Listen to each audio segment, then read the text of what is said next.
Good evening and welcome to Surfing in Silence with Minister Tia on Love Bay Afrobeat Music Talk Radio. We're here with you every Friday evening at 7 p.m. Eastern. Love Bay family, we're rising out of the ashes together. I'm sorry, I'm just so excited. Our topic on tonight is love and happiness. And we have with us our co-host, Jennifer Peterkin, who is also the host of The Human Experience. But our guests on tonight, who have graciously come back to us, we have Bob and Linda Wood, and I just cannot wait. They already started Love Day, so I just cannot wait until they share with you.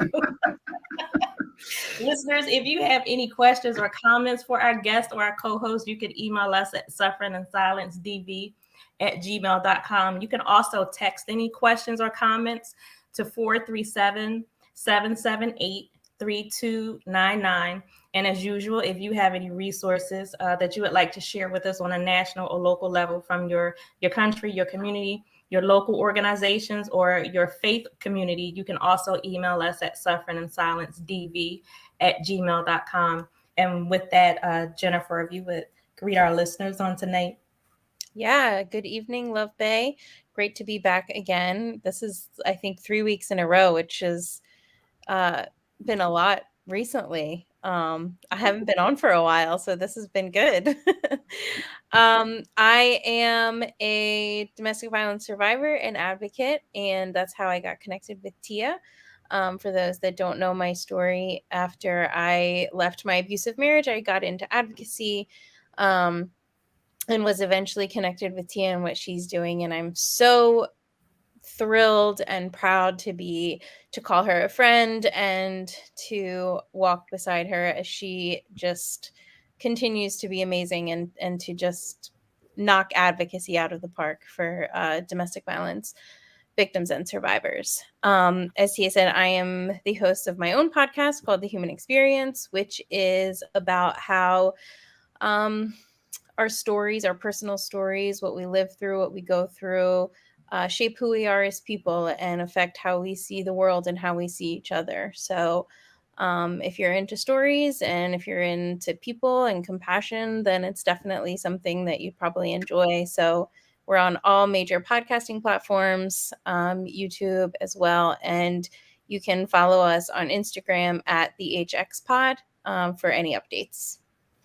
Thank you. Thank you so much. And Bob and Linda, if you would please reintroduce yourself to our guests, our listeners on tonight. I'm Linda Wood. This is my husband, Bob Wood. We've been married 43 years, almost 44 years, and I haven't killed him yet. But it's going to be that kind of night. But I am a medical professional, so that, the bets are not off yet. I think a lot about our marriage is that we have very strong personalities, but we have our strengths in different areas. Mm-hmm. And I think because of that, we can provide both a lot of strength and support. But also we don't conflict that much. Well, not that much, but we don't conflict that much because, I'm not into certain things that he likes to do, but he's also not into certain things. So we don't step on each other's toes. There you go. Yeah. Too often. Anyway, I'm Bob Wood.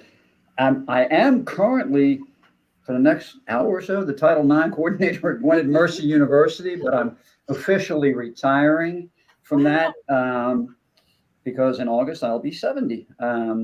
Doesn't mean I'm retiring from things that I do. I'm still doing the work with Pository of Life.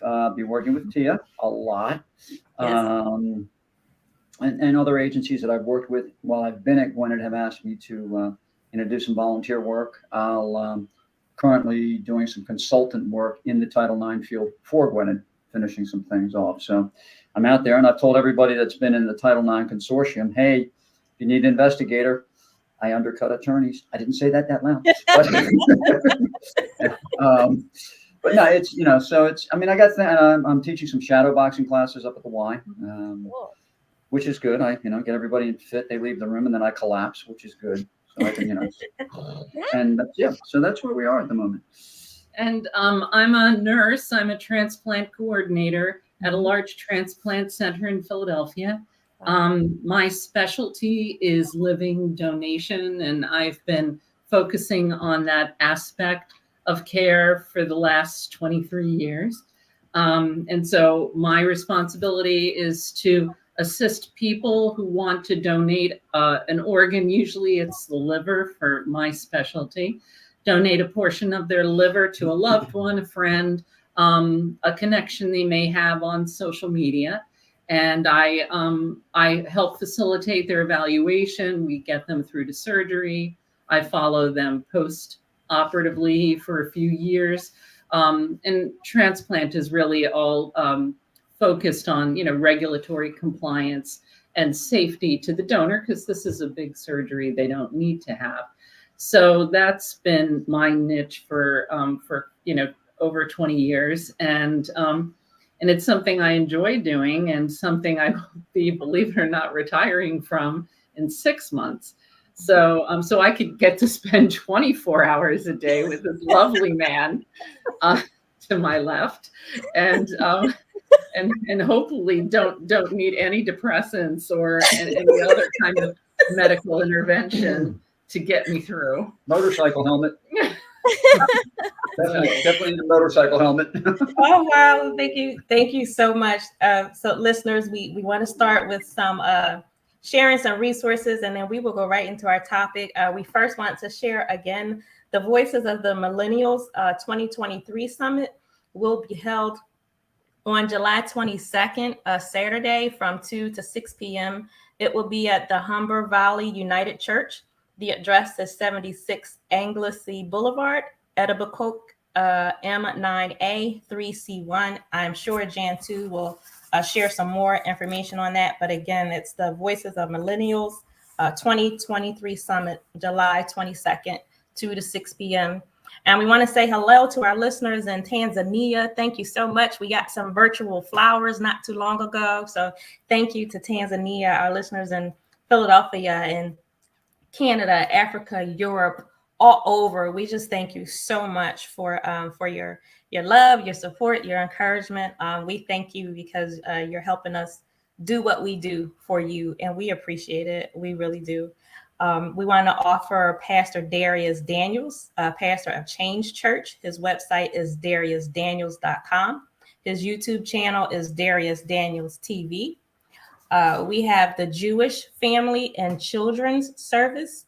Their website is www.jfcsphilly.org. We have the Home Shalom. It is a program that teaches teens and young adults about healthy relationships. Their website is www.theadventproject.org/home-shalom. And then the Jewish Coalition Against Domestic Abuse.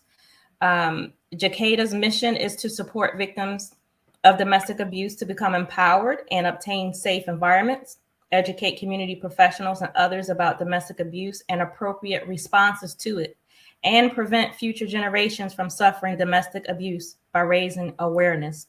Their website, this is a long website, it is www.jconnect.org/department/Jewish-coalition-against-domestic-abuse. So if these resources are of any help, we hope that you would reach out and take advantage of them. So again, listeners, our topic on tonight, love and happiness. And I think I just want to make one statement and then just let you take it, Bob and Linda. We speak a lot, and I know Jen can attest to this. We speak about red flags, warning signs. We very often speak about what a marriage or what a relationship should not be like. But on tonight, we really want to emphasize that though marriage is not perfect, and we're abuse aside, we're not talking about abuse. Though marriage is not perfect, it still can be and should be healthy. There will be some likes and dislikes. There will be some disagreements. There will be some stuff that you just don't like, but that is normal. It's normal to happen. You'll feel uncomfortable at times. You will. You won't like the person that's next to you at times, but it's okay. What we wanted to do was paint a picture of what it should be without the element of abuse, because we give you so much, so many times. I mean, the majority of what we do is like what to look out for. But tonight we just wanted to say, there is a good part. There is. But in being healthy, we still want you to also understand that it's not perfect. Because it's not abuse, because you are okay mentally, physically, financially, emotionally, spiritually, because you are okay in those areas, it does not mean that it will be perfect. Nothing is perfect. So I think we want to just emphasize that part, that it's okay to disagree, but you don't have to throw dishes across the room. You don't have to put your hands on one another. So that is the purpose of tonight. So Bob and Linda, please just tell us all about your love and happiness of 43 years. I'm slightly flabbergasted. She's not for 43 years. I've been telling her that. Don't tell her that. She's perfect.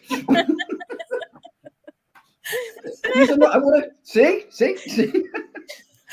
I want to be sitting here at the end. No. I honestly, you all have been around me long enough. I live by humor. That is me, and I think that's one thing Linda and I have been able to do over 43 years, up, down, sideways, turned inside out. We've always found something to laugh about. Either ourselves, especially ourselves. I did a wedding service 2 weeks ago, two weeks ago. And part of the last, like in the blessing, the last part of it was, see, she's perfect. See, she put my hand down. I'm Italian and I don't talk with my hands as much as he does. Anyway, the last part of the service was, I wish you a lot of humor in your marriage, for where there's humor, love will surely follow. And I think that's true. I think that's very true. And I think that's true across life in general. We lose the ability to laugh at ourselves. Things get far too serious. Yeah, I think if you take yourself too seriously, you back yourself into a corner that eventually you can't get out of. The people you are when you first get married, you have idealistic views of, number one, what marriage is supposed to be about. Number two, what each partner's responsibilities are. I grew up in an Italian household. The wife in the Italian household catered to the husband. The husband was the king of the household. And, and that's not like how it is really, certainly not in our household. But you have these visions of what things are supposed to be. And sometimes it's hard to look beyond that. You have to be able to recognize your partner and understand that this is a journey. It's not an express train, it is a journey.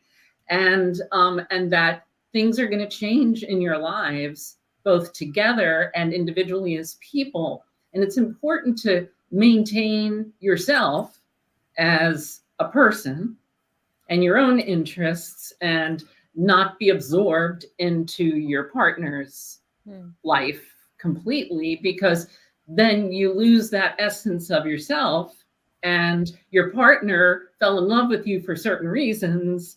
And if that person is no longer there, then it's hard to maintain that same level of attachment.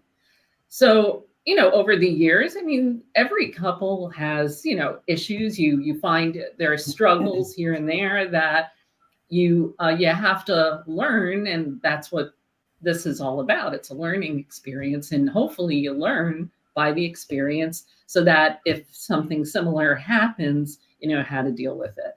And it's okay to make mistakes. Everybody makes mistakes. So, the thing is that if you respect one another and you mutually support each other and you have the same life goals for each other as a couple, then you can move forward together, maintain yourself and your soul, but yet be able to offer the support your partner needs. She said that Easy. She said that very well. And for every male listener out there, I will offer this piece of advice: do not point out your wife's mistakes. If you want to have a happy evening, don't do that. Don't point out your wife's mistakes. Now, it's on a serious note. We actually were from two almost diametrically opposed family settings. Linda came from a very nuclear family. My God, you had what, 20 some people every Sunday come over for dinner and this, that, and the other thing. My full name is McComas Wood, and we've talked about this before. I did not know my father. For many years, it was myself and my mother, and God loved my mother. She did not, excuse me, she did not have luck with her choices of men. Wood, who she eventually married, had some similar issues. Drank, and when he drank, he got ugly. So that caused a lot of separation in my household. And Tia, you and I and Jen, we've talked about this. As a teenager, I sought my own safety, which was I didn't have a large group of friends. I wasn't part of a clique, but there was a group of 4 or 5 of us who had similar backgrounds, and we gravitated to each other, and we kind of like were the pool hall for lunch bunch. And so when I first stepped into the Ferrara household, it was, oh my God, I felt like Alice, literally, Bob had walked through the looking glass. It was a completely different world for me. And I know, I know on occasion, sometimes, when like, oh dear God, oh God, it's where's he going to go next? Well, he's going to go next, or, I mean, I was never impolite or anything like that. I just didn't understand certain things. And I wasn't used to it. And, we'd be sitting at some long family event, and I'm like, can we turn on the football game or something? It's time to move on. I had to adapt. And she had to adapt. Yeah. To my, is Uncle Joe going to make the wedding? I don't know. Is Uncle Joe out of jail yet? Who knows? It's that type of deal. I mean, we had at our wedding, I had 15, 20 guests? Yeah, 25%. And she had 140. New Jersey. They were there. Well, but and what he's saying is true. Whenever family units, especially in the Italian household, it's my parents, my grandparents were born in Italy, and my parents were, they came over as young children. My parents were the youngest in their families. So, my dad was one of 8. My mom was one of 6. So I have over 20 something first cousins. And there are expectations, because in certain cultures, the family unit is it drives everything. It dictates your life. And if you've ever seen the movie, My Big Fat Greek Wedding, okay, so that's my life, only Italian. Yeah. Okay, it's almost identical. And so when they met Bob for the first time, and my mom loved Bob, but once they got to know him, they had a hard time understanding why he didn't understand our, family traditions, But in all fairness, we had a family reunion every week.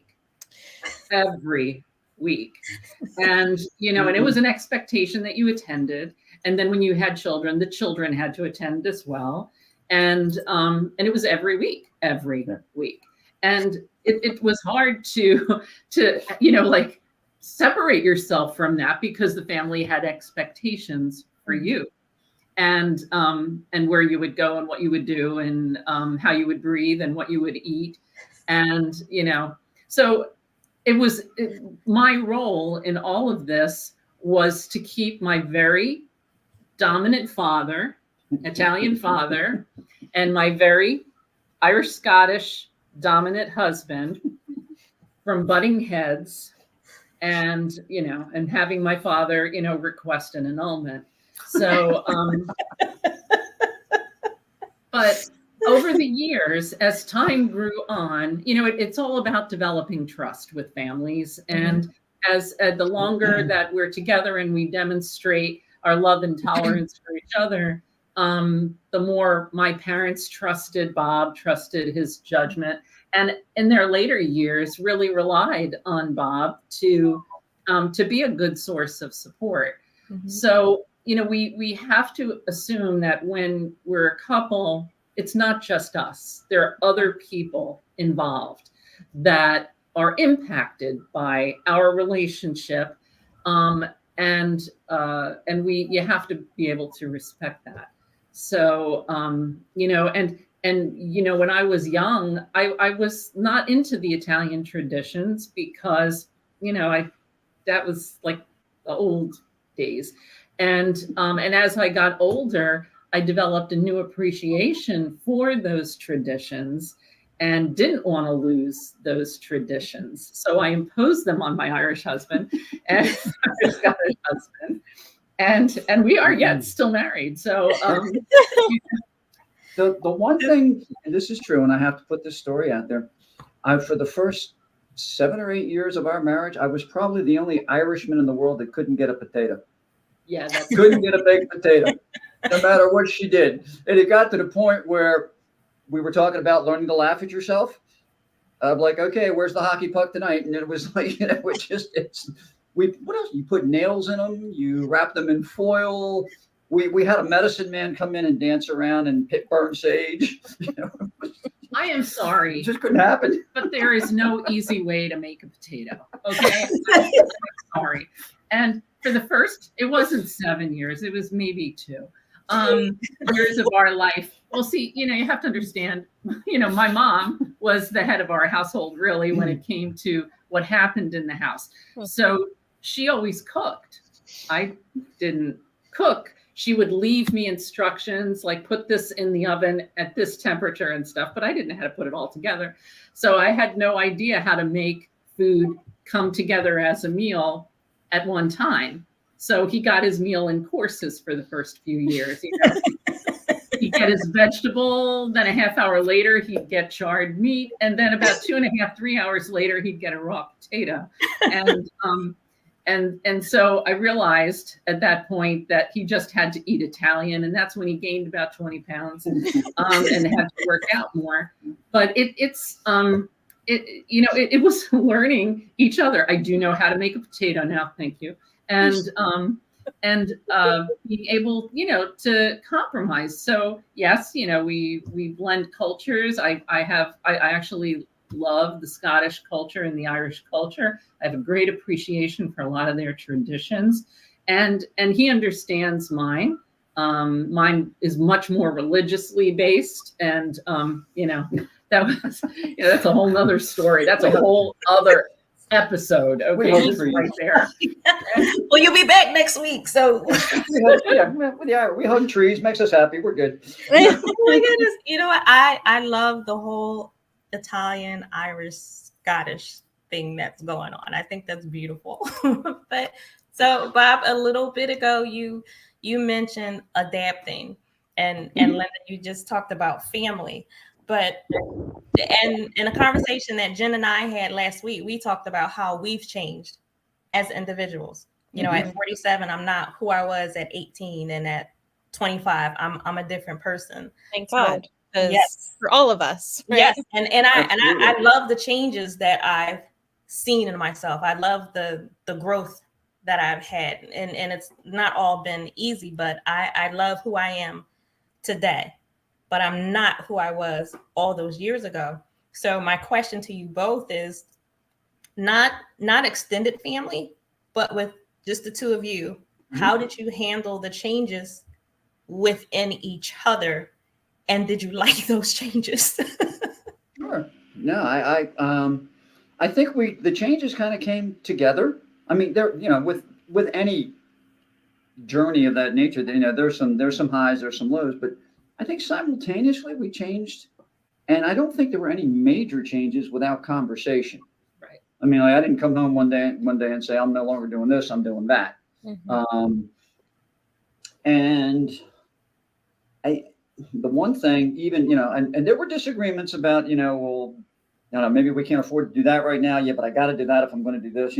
Those types of discussions, they always crop up. But the one thing that I think that both of us two things. I'm going to take it back. Two things. One is not be careful with your words. Always be careful with your words. And all the years I've been working in what I do now, I tell people, once the words left your mouth, you can't take it back. You can be as sorry as you want to be about it, and you can be absolutely heartfelt on the floor sorry, but you can't take it back. It's that damage has been done. Yeah. So be careful with that. And the damage will be forgiven, but it's like dropping a pot on the floor. It's got a dent in it now. You can't. The dent's there, and you didn't mean to do it, but it's there. And the other one is, in those discussions, in those periods of change, I know this sounds really, I don't know what's the word I want, colloquial or old fashioned, but really don't go to bed angry. Things may still be there, but take the moment to say good night, hope you sleep well. Don't slam the door and go, I'm going to bed, bam, because you're going to go to bed that way, you're going to wake up that way. And if you do that, you've already started to cool off from whatever the issue was. That's again, now we've gotten better at that over the years. I think it's kind of funny because it was weird. I came from like I said, her nuclear family. I came from very, very strong friends who were my family, and ironically, I'm the only one. Well, except for one, I'm the only one left. Unfortunately, I lost them, but they were family for us. We were at every baptism. I'm Uncle Bob to their children. In fact, that was the wedding I just performed for one of them. So that was the big change for her, was getting used to that, especially with some of my friends, because they were all football linemen. As a matter of fact, this is no joke. We bought our first set of furniture thinking about my friends coming over. Let's see. You buy that chair? Nah, it won't. Nah. One time, it'll be gone. They were all over 350. Yeah, they were huge. They were big guys. The football team. Yeah. And how do I phrase this? My poor wife put up a lot. Our first Christmas, I came home with the who is it? The vacation. What's the name of the family in vacation? Christmas. A Christmas Vacation. The Griswold. Yeah, Griswold. Yeah, I came home with the Griswold Christmas tree. I really did. No joke. I cut it open. We lived in an apartment that was the living room, the dining room, a little kitchen, bedroom, bathroom. So it was, basic little small 3-room apartment. And I cut the tree cord, and the people across the hall were like, "Could you get this out of our living room, please?" It was huge. It was like, oh. See, early in our marriage, one of us had poor decision-making skills, and the other one was a little more rational and, planned better. And so he would be so proud of himself when he came home with a tree that literally occupied 2/3 of our living room. He brought home a ham. I asked him to go to the store. She never sent me again. For Easter, to buy a ham, because my family was coming down from North Jersey for Easter, and I wanted to cook a beautiful Easter meal. So he bought a ham. The ham was over 20 pounds, and it fed us for about 8 months. And grew. it took me about 5 or 6 years after that to be able to eat ham again, because we had so much of it. And I said, honey, like, did you not look at the size of this? And he said, well, it feels okay. I mean, it didn't feel that heavy. And so we didn't let him go to the grocery store by himself any longer. So again, it's about learning your partner, learning what their strengths are and their weaknesses, and then and adjusting. As far as change, some of the things sometimes you have to compromise in your life. And if one person has a life event or a crossroads that they're approaching, that's not necessarily the right time for you to decide to have a crossroads as well. And, then you're pulling it up, you're going at opposite directions. And sometimes, you need to allow that person to shift directions and settle, and then allow yourself, or vice versa. They need to let you, if you're the one that's coming through. And you have to be able to be realistic and look at what's the end goal? What's the long-term, how is this going to impact us together? If I force this issue because he can't get his motorcycle the way he wants, what is that going to do to our relationship? If he wants to become a teacher, okay, how does that impact us? And does that mean that I need to continue doing what I'm doing so that he can do this? So, and vice versa. When I was doing my master's program in nursing, he had to pick up a lot of slack at home, just to make sure things stayed together, because I work a lot of hours per week in what I do, and I was really dedicating a lot of time to get this degree completed. And so there's a lot of compromise that comes, and being able to read what's important and decide as a couple what direction is going to help us as a family be successful. Can I have a sip of your water? She was very happy. My cooking, when I was cooking, I learned to cook Italian pizza. Got it. Have it delivered. There it is. Bang, pizza. No, what she's saying is true, because we have both been through a lot of transition in our 43 years. Backstory: when Linda and I first met, we were theater gypsies, literally. I had kicked around, played some semi-pro football, walked into the theater, found I had a talent for acting like a fool on a stage, and she had all the talent. She could sing. She went to New York, American Academy of Drama, trained her voice at the Met. We met, and that was a real common ground for the both of us. And just before we got married, we had finished how many performances of The King and I? We did 187 performances. Yeah, I never want to hear the word etc. again as long as I live. But or do this. But anyway, so when we were unsettled, to say the least. Matter of fact, we were both cast in shows at opposite ends. I was going to go to one dinner theater. It was in North Carolina, and you were headed to New Hampshire. No, I was heading to Chicago. Chicago. And unfortunately, there was an issue within my family that required us to go to Baltimore, and that just kind of changed directions. So from day one, we had to adjust on the fly. And it wasn't.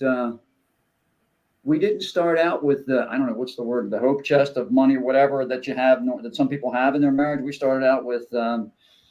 Okay, what's the least expensive apartment in the neighborhood? Let's go find it and work from there. And 2 for 1 was my favorite word, my favorite phrase. Yep, 2 for 1, get those.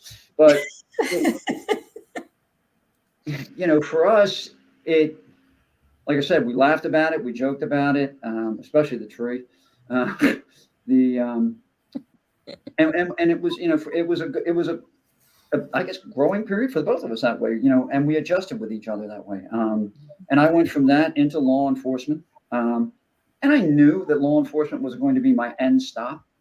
And I think we kind of knew that going in. We had already talked about it, but it was something at the time of everything I was looking at, it put the most on our table for us. And that I knew I would be fairly good at. I mean, it was something, and I was fairly good at it.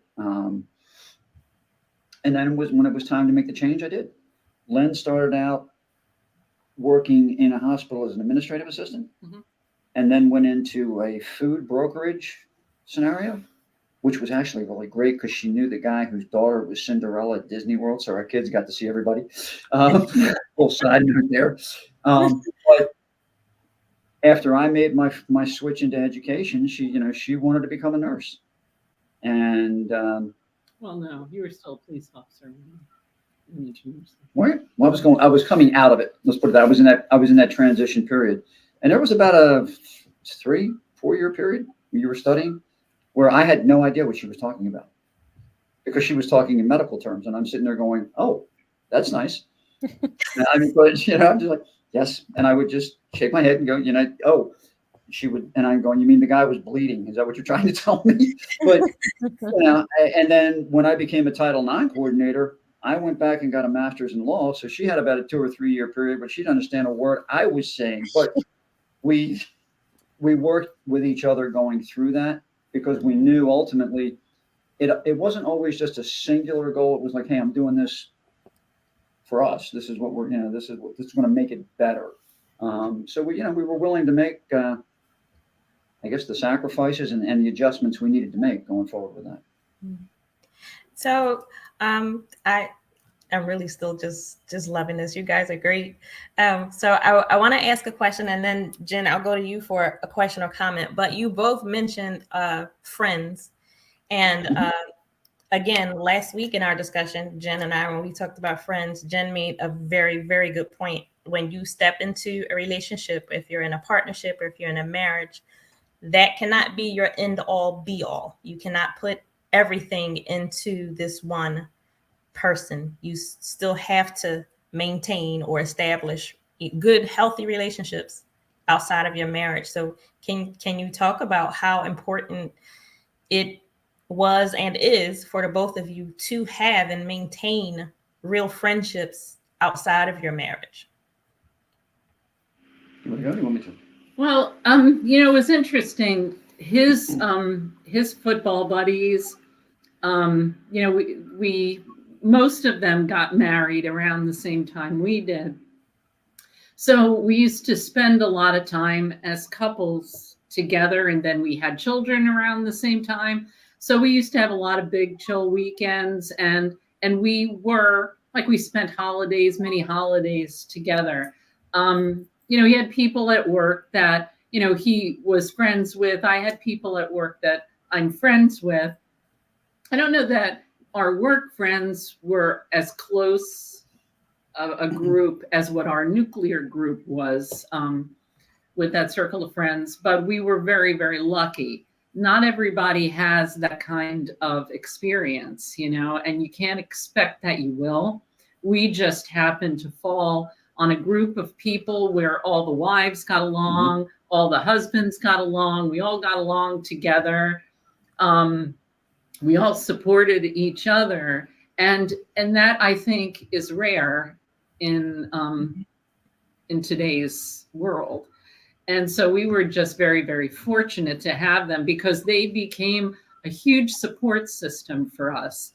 And we as a group of like 4 or 5 couples, and one of them remained single, we were able to help each other grow as a group. And sometimes, like, if we had an argument and, one of our friends, would talk to Bob and I would talk to, and, you kind of like, you vet things and get another perspective. So we were very lucky with that.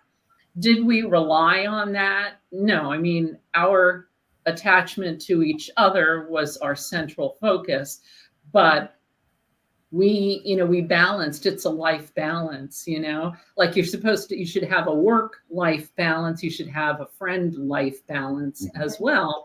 You can't allow them to dictate your life because your circumstances may be different financially, professionally, and so you can't try to keep up with the Joneses. You can't try to put yourself out of financial stability because this person got this type of car, and so you want to be able to do that.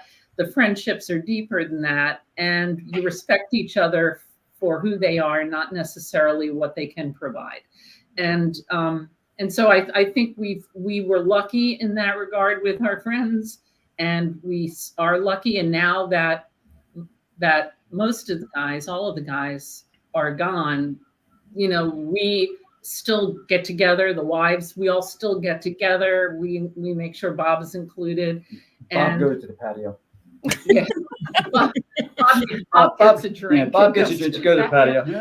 But we remain friends like for over 40 something years now. And it's, friendship is important. And I think, Tia, to your point, you do have to have somebody else that you can confide in, and just sound off on, because, sometimes it's too close, in that you need a different perspective just to be objective again. Sometimes you're too much in the middle of things.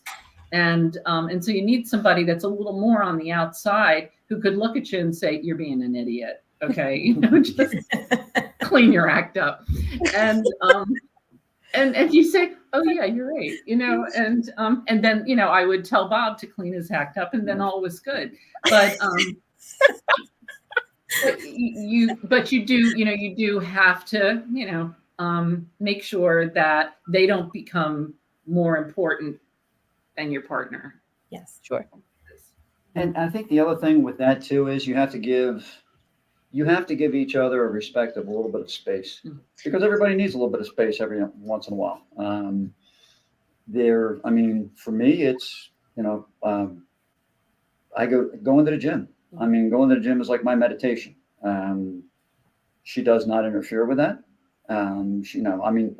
She may say to me, you're not going at 10 because we have X, Y, and Z to do. So if you're going, get up earlier. Okay, fine, I'll adjust. But that's pretty much been throughout our marriage. If she's like, when you're going I'm going to Peggy this week, going to see Peggy this weekend. Karen's coming this one. I'm like, have fun. Go. You have to give that, and she knows, she could tell when I was still in law enforcement if I had a good day or a bad day, and you have to read that coming in the door and know when to take a step back. I'd either walk in, kiss her hello, and say, hi, let's sit down and talk. Or I'd say, I need 20 minutes in the basement on the heavy bag, leave me alone. Right. Because I was like, I need to get it. And she did. Yeah. And she's like, I think she got upset because I had it tied to the beam, and the house would move a little bit. But that's all another. That's a whole other. Yeah, that's a whole different level. But and I know when she comes in, and it, she knows because I am Irish, and sometimes I get short of patience with things that are just silly. You're sitting there. It's like, okay, why on earth would an intelligent human being do that? And she's going to vet about something that happened at work. And I just sit there in the back of my head going, you're more patient than I am, because I would have looked at them and said, what is your problem? But I have, I have to let her get it out of her system. And vice versa, she has to do it with me. So. And when if there's something that gets me angry, I'm like I've said, I'm Italian. Home. So my temper is like that. I will flare and get upset, and then I'm done. And then 3.5, 4 hours later, maybe a day later, he gets angry. And when it's the same issue, that's when his temper will flare. And I look at him and say, I don't understand why you're still angry about this. This is crazy. We've resolved this. If you travel I-76, there are little yellow signs that go off, Italian woman behind the wheel. behave. You know? But I think too, it's not really good to be angry at the same time, and try to like temper it. And if that means you need to step away for a little bit to, kind of get yourself under control so that you can talk rationally and not throw a plate at his head, then that's, what's important. But I and that comes with, that's part of the journey is learning. It's a learning experience. You learn your partner, you learn what their idiosyncrasies are. You learn what their temperament is like. He's not a morning person. He may wake up early, but he is grumpy in the morning. So do I get into some heavy discussion in the morning? No, because it's useless. 2 cups of coffee. Yeah, I do have to pose a question though. As you were saying, idiot. Why is it every word that you talk about with me begins with idiot, idiot something? There's this idiot thing going on. See, I adjust. I've just been quiet. Now she's the other part of. Oh, that was a real question. Wait a second.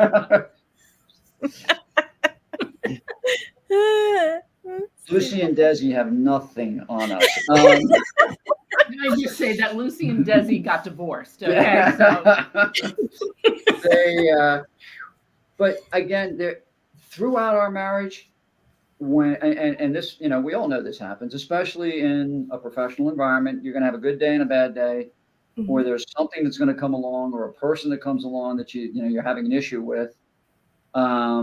And we've both been astute enough to feel when the other person is going through that. And, let's sit there and listen to me and then make a suggestion. And after I'm done stomping my feet and banging my head on the wall, I'll sit there and go, that actually makes sense. And vice versa. She'll go through whatever and I'll say, you need to do this, and I try to temper that because I'm thinking for her, not me. I can't say just, jump up and scream, but it's so yeah, you got to be tuned into that moving forward. And like the other thing too is like your issues are not more important than his issues, and his issues aren't more important than yours. Like there's no king of the mountain I'm speaking. There's Queen of the mountain. There's no like my issue is bigger than your issue, therefore you have to listen to me. You have to balance it and again, it comes with respect and growth and willingness to compromise, and the people who are successful in life are people who can listen and listen more than speak and can compromise and say, okay, it can't always be my way or the highway, and it can't always be your way or the highway, but let's take a turn this way together. And we'll get to the same place, and it may take us longer, but it'll be a better ride. Mm. Now, and I agree with what you just said, especially the one thing that does grow as you grow is the ability to listen. I mean, we were talking about where was I at 19? I don't know. The word train wreck comes to mind. Was. Did I listen? I was not known for being diplomatic or patient. I know I've gotten better at that. I'm not perfect, far from it, but I know I've gotten better at it. I mean, even what I do for a living just demands that. I mean, and the same with Lynn. She deals with people every day that have issues, and they need to put them on the table. I deal with people who have been victimized and have issues, and I have to listen to what they say. And ironically, as we grew better at that with each other, we also grew better in our careers with it. Because it was one of those things. But I would say definitely the ability to listen and let that listen grow as you grow. I mean, we're both Leos, and so we're both very dominant. And the fact that 2 Leos can remain married, I think is unusual. But, if I looked at myself when I was 21, 22, I was very, I was just the sign of obnoxious a lot of times because I was overbearing. I wanted what I wanted. I found a way to get what I wanted. And excuse me. I'm sorry. Thank you. And you know, and as I've gotten older, I've had to learn. And I look back at the Linda from, you know, 40 years ago, and you know, you cringe a little bit and you say, "Oh my God, I hated myself," you know, really. But you grow, and that's the point of of life, is that you look back and you see your growth over the years, that you've become the kind of person you hoped you would become when you were 20. Yeah. And if you look back and you are exactly the same now as you were 40 years ago, that is not healthy, because you have to grow to be better. And and nobody is perfect. And if you go into this believing that you're the perfect one, you know, it doesn't work. That won't work. That will never work. You know, and I learned a lot. I learned how to talk to people and not be as demanding, and to have a little more patience, which was in this marriage was extremely challenging. But patience is except driving. Except driving. I still see my life flash before my eyes every time you get behind the wheel. But you know, it helped me grow, and I feel like I'm in a good place right now, you know, and I'm in a good place because of him, not in spite of him. You know? That's beautiful. And vice versa, I'd say that. But I will go back and tell a driving story and just how our marriage evolved out of driving. When I first went up and met Linda's family, mother and father were very, very nice to me, very polite. And then I had to go meet the rest of the family at Long Island. And your dad had a little Dodge Dart type of car, and her mom got in the front, and Linda and I got in the back. And her father walked around the car with holy water, blessing the car. And I'm just sitting in the back, I'm watching, and then he got in the car and started to read like the Beatitudes or something. He was saying some kind of prayer, and a rosary. Yeah, right. Thank you. Yes. And I just kind of leaned over and I went, "If he drives that bad, I'll do it." That was how it started. I love it. Oh but you know, obviously we survived, so I guess the prayers and the holy water worked. So. Hey, there you go. There you go. But you know, it was, again, you know, there was that we just both laughed from day one. There it was. So. Yeah. Oh. Definitely. I love it. I mean, first of all, I'm also a Leo. I'm also half Italian and Scotch Irish as well. So I am just like, I'm feeling both of you very much. I'm like, yes, I love it. I love them.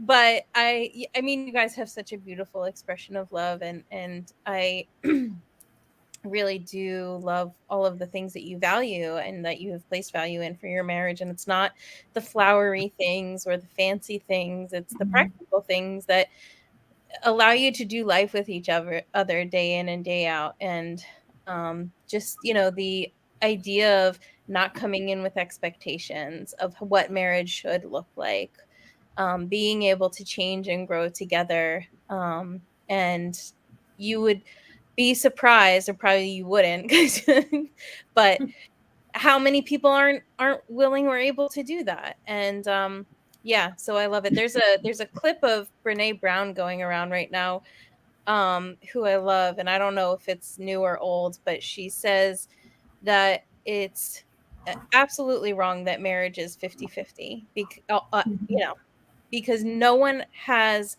that much to give all of the time. You know, you may have 20% at that moment, and so your partner's gotta put in the other 80, and you have to be able to fluctuate those percentages based on where you guys are at, and how you guys are able to be with each other and be in the world, because you're living your lives, right?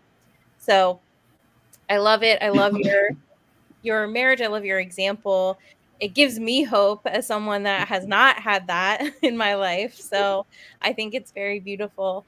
One thing that I do want to ask is, in regards to happiness, you know, there's a really unhealthy view of happiness, which is that you find that in your partner, like your sole source of happiness comes from your partner. What would you say to somebody who is walking down that path? Where does happiness come from? How do you find happiness together? Start?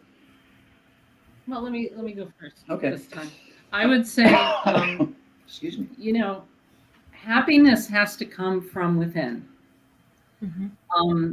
If you have to look for happiness or for someone to provide happiness for you, then you are not you're not developing and you're not growing as a person. You know, it's isn't it from the Wizard of Oz? You know, it's you know, there's no place like home. There's no place like your heart. And you have to be able to wake up and find gratitude in the little things, you know, and be happy about them. Now, there are things he does that make me happy. Yeah. You know, and there are things he does, not things he says, but things he does.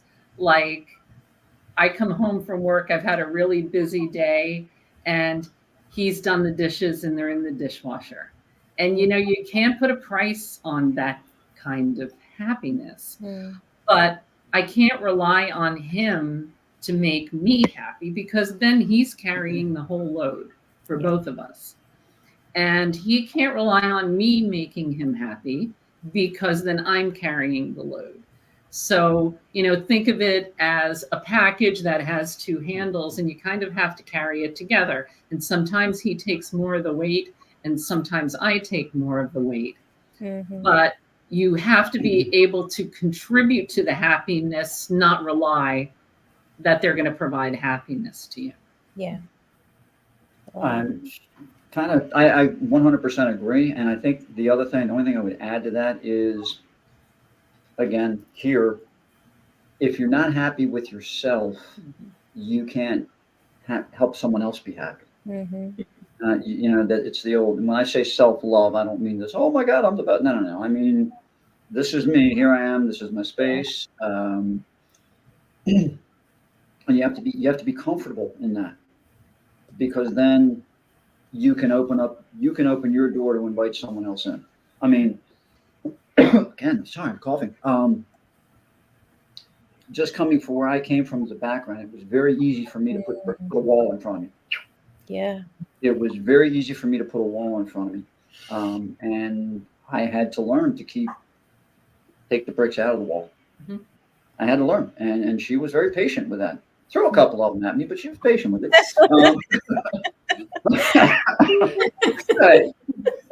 I ducked. It was okay. It's all good. But you know, I mean, and I'm very grateful for that, because she helped me come to that space. I mean, I was finding that in myself, and she helped me get that to that point. And then when I realized, I'm like, hey, wait a minute, you know, I made that U-turn and work from there. And you know, everybody, like, there's nobody that, you know, wakes up and is just 100% happy. I mean, maybe some TikTok people, but you know, that looks at themselves and say, I am 100% happy with me, you know? And I mean, there are things that everybody wants to change about themselves, but your soul, your inner core, that is something where you have to find happiness. I mean, for me, I was 98 pounds 3 years ago. I was 98 pounds heavier than what I am now. Yeah. And I was unhappy with myself, and it reflected a lot in how I interacted with people. Sometimes I would snap at him for no reason because I was unhappy with me. And I was projecting it in my interactions with him and with others. And then, you know, you come to a realization that you know, like, all right, I have to change this. Yeah. And I have to be happy with me. And I did that. And I'm in a much better place for myself, not only health-wise, but I feel better about me. And because of that, I feel like my interactions with him and my ability to be empathetic and help others is now better. Yeah. I love that. The other thing that's important to make it all work is, if you think you're the most important person in the world, where are you thinking? Yeah. That's called narcissism. Rearrange your thinking. Think, Right. instead of just thinking about or for yourself, think for the other person as well. Mm-hmm. And that makes a big difference. And it makes a big difference in how you feel. Yeah. So we're almost out of time, so I want to let them get a word in. Oh, you guys are great. I Yes. love it. Well, thankfully, Love Bay, Bob and Linda will be back with us on next week. But before we go tonight, I have one more question, and then I really want you guys to just leave us with whatever your thoughts are for this evening. But I want to ask, I believe that children should see their parents work through difficulties. Now, I don't believe there should not be arguments in front of the kids, and there are some things that kids should not know about. There are some details that the adults should handle. But I want to ask your thoughts on that, because I know of adults today, male and female, who are disillusioned. They're upset in their own marriages because they feel like they're doing something wrong, something isn't right, because they are having hard times or disagreements with their spouse. Not abuse, but they don't understand where the miscommunication or just problems are coming from. And in their minds, they actually say, I saw my mom and dad get along every day. They were perfect. I never saw my mom and dad have a disagreement. I never saw any kind of problem. It was just peaches and cream. And that's not true of anybody. Now, they most likely they hid it from you. They didn't want you to see it. But again, I think children need to see their parents work through difficult situations, so they're not looking for a fairy tale when they do come of age and when they do step into relationships. So I wanted to ask your thoughts on that, and how, what would be a healthy way to show children, mom and dad have issues, but we're working through it. Well, it's funny because with children learn a lot of how they interact with people is learned behavior based on what they see and hear. And so, when children are around, I don't believe that children should be cloistered. They need to be aware that mom and dad aren't going to get along all the time, but mom and dad can have a disagreement and have it be a healthy disagreement. Yes. And so as adults, you have to exemplify what it is you want your child to learn, because if they don't learn it from you, they're going to learn it elsewhere, which is not necessarily the most healthy way for them to learn it. So, if you have a heated discussion that isn't appropriate for the kids to hear, it's perfectly fine to look at them and say, listen, mommy and daddy are having a disagreement. Please go into the other room so we could work this out and everything is fine, and reassure them. And then there are other times where, he didn't put the milk away, or, left the toilet seat up, and you may have a minor disagreement, but to be able to show the children that you as adults can have a healthy disagreement or, a difference of opinion, and but yet still love each other. And I think that's important for the children to be able to take away. And it reflects in, like, our kids. I mean, we weren't perfect parents, certainly. Half the time we didn't know what the heck we were doing. But both of them have strong relationships with their wives, and they have children, and they're raising their children with good values. I'm going to just go to the trust side of it and talk about children, because Linda knows the story. My mother, God love her, and for very good reasons that went awry. As I said, I never met my father, but she did not tell me the truth about my father. And that's kind of in this value here, because the truth is we have disagreements. And she tried to hide that from me. And of course, I obviously learned that truth. And instead of there being trust of my parent, because I had the one at the time, I didn't trust anybody. You lie. Why are you lying? You mean, and that was difficult. So I think having those disagreements that you can in front of your children when they occur and handling them properly also builds a level of trust that it's okay for things not to be perfect because we can work them out. Mhm.